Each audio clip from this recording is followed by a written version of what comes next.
IT का question ये वाला करने लगे हैं। ये क्वेश्चन है हमारे पास decrypt the cipher text. IT वालों में ज़्यादातर डिक्रिप्शन पे क्वेश्चन आए हुए हैं और सीएस में जो क्वेश्चन आए वो इनक्रिप्शन में आए हुए हैं। और सीएस का ज़्यादा थ्योरी है और आईटी के ज़्यादा जो हमारे पास है वो एल्गोरिथम्स हैं।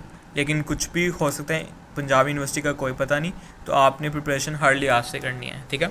अच्छा, उसने क्वेश्चन 3 हमें दिया हुआ, decrypt the this using Playfair cipher 5x5 matrix. हमें पता है Playfair cipher obviously 5x5 matrix पे ही काम करता है।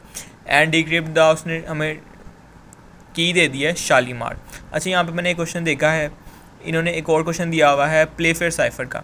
प्लेफेयर साइफर काम करता है अल्फ़ाबेट्स पे और इन्होंने क्या है कि have the following plain text, ये हमारे पास प्लेन टेक्स्ट है। क्या ये इनक्रिप्ट किया जा सकता है प्लेफेयर साइफर? अगर किया जा सकता तो आप करके दिखाओ, अगर नहीं किया जा सकता तो रीज़न दो। प्लेफेयर साइफर काम करता है अल्फ़ाबेट पे और अगर आप गौर करेंगे इन्होंने स्पेशल करैक्टर्स इस्तेमाल किए हैं, 2 परसेंटेज और $साइन। तो ये यहाँ पे ये इंक्रिप्शन नहीं की जा सकती। तो यहाँ पे सिर्फ हमें लिखते हैं no, it is not possible because Playfair cipher only work on alphabet और does not applicable on special characters. तो आप यहाँ पे जस्टिफिकेशन आप दे सकते हैं। हम जल्दी से ये क्वेश्चन कर लेते हैं, ये वाला डिक्रिप्ट द साइफर टेक्स्ट। इसमें आपने क्या करना होता है, सबसे पहले आपने 5x5 का मैट्रिक्स बनाना होता है। इस तरह से 5x5 का मैट्रिक्स बन गया। अब आपने की को पुट करना होता है। की क्या है? शालीमार, SHALI। अच्छा, ये 5x5 का मैट्रिक्स है, इसमें जो टोटल एंट्रीज बनती है वो 25, जबकि हमारे पास अल्फ़ाबेट हैं 26। तो हम क्या करते हैं, यहाँ पे जे को लिखते ही नहीं होते, कहीं पे जे आ भी जाए तो उसको आई से ही रिप्लेस कर देते हैं, ठीक है। तो लेकिन बाद दफ़ा क्वेश्चन उठाया जाता है कि अच्छा इस पूरे में जे कहाँ गया, तो आई जे को इकट्ठा करके लिख दिया जाता है। जे इस्तेमाल नहीं होता लेकिन लिख दिया जाता है एज आ बताने के लिए कि ये भी लफ्ज़ इस्तेमाल किया गया। अच्छा, हम पुट कर देते हैं रो वाइज। मोस्टली डाटा जो पुट किया जाता है रो वाइज सिर्फ AES में और डबल कॉलम मैट्रिक्स में डाटे को कॉलम वाइज पुट किया जाता है, अदरवाइज रो ही वाइज पुट किया जाता है। वापस की है शालीमार, SHALIM। ए आना चाहिए था, मैंने आर लिख दिया क्योंकि अगर हम यहाँ पे 5x5 मैट्रिक्स 25 है, अगर हम रिपीटेड करैक्टर लिखेंगे तो इनकी स्पेसेस पूरी नहीं आती, यानी यहाँ पे रिपीटेड अल्फ़ाबेट नहीं आता। तो ए पहले आ चुका हुआ है इसलिए हम ए नहीं डालेंगे, ठीक है। SHALIM आर लिखेंगे, क्यों? क्योंकि ए पहले आ गया हुआ है। शालीमार आ गया, ठीक है। अब हम क्या करेंगे, अब हम यहाँ पे ABCD पुट करना शुरू कर देंगे। ए आ चुका हुआ है, हमने बी पुट कर दिया, फिर सी पुट कर दिया, फिर डी पुट कर दिया, ई पुट कर दिया, एफ पुट कर दिया, जी पुट कर दिया। एच हमने पुट क्यों नहीं किया? क्योंकि वो पहले ही आ चुका हुआ है। फिर आई क्यों पुट नहीं किया? आई भी पहले आ चुका हुआ है, GHI। जे क्यों नहीं पुट किया? जे होता ही नहीं है, एग्जिस्ट ही नहीं करता, इसके साथ ही लिखा जाएगा IJ। फिर के लिख दिया। फिर एल क्यों नहीं लिखा? पहले ही आ चुका हुआ है। एम क्यों नहीं लिखा? पहले ही आ चुका हुआ है। फिर एन लिख दिया। OPQ। आर नहीं लिखा, पहले ही आ गया हुआ। R S भी पहले आ चुका हुआ है।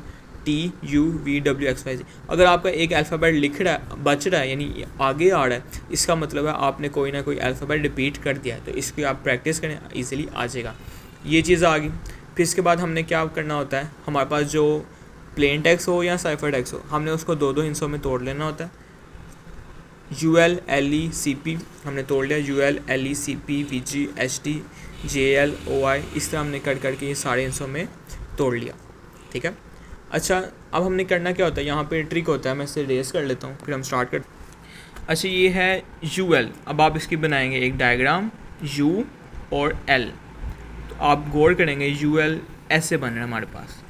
तो U के क्रॉसपोंडिंग T आ जाएगा, U के क्रॉसपोंडिंग T यानी इस साइड पे T आ जाएगा, और L के क्रॉसपोंडिंग I आ जाएगा। मैंने आपको बताया J एग्जिस्ट नहीं करता, बस ऐसे लिखा हुआ है। फिर तो ये मतलब UL का क्या बन जाएगा,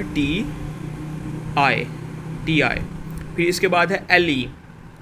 L, अब ये रेस करना चाहिए, रेस कर लें। LE, L का आ जाएगा S, L का आ जाएगा S, K, E का आ जाएगा K, इस तरह से।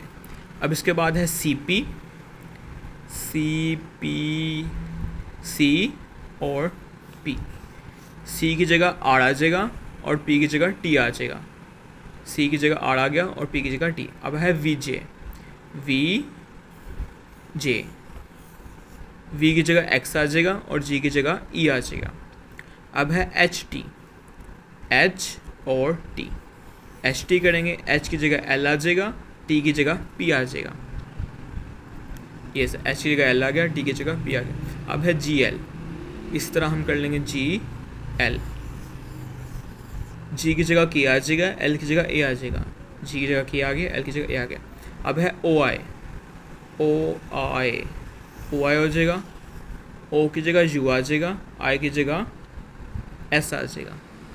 ओ आई, ओ की जगह यू आ गया, आई की जगह एस आ गया। अब है L G, L G, L की जगह ए आ गया और जी की जगह के आ गया, एल जी ए और जी। अब है आर सी, इसमें ना 3-4 केसेस होते हैं इसलिए मैं सारे करवा रहा हूँ, आर और सी, आर और सी। अब ये देखें आर और सी एक ही कॉलम में आ गए। अगर एक कॉलम में आ जाए तो आपको रिवर्स करना होता है, इंक्रिप्शन में आगे की तरफ जाना होता है, डिक्रिप्शन में पीछे की तरफ जाना होता है। अब ये है आर और सी एक ही कॉलम में, तो आप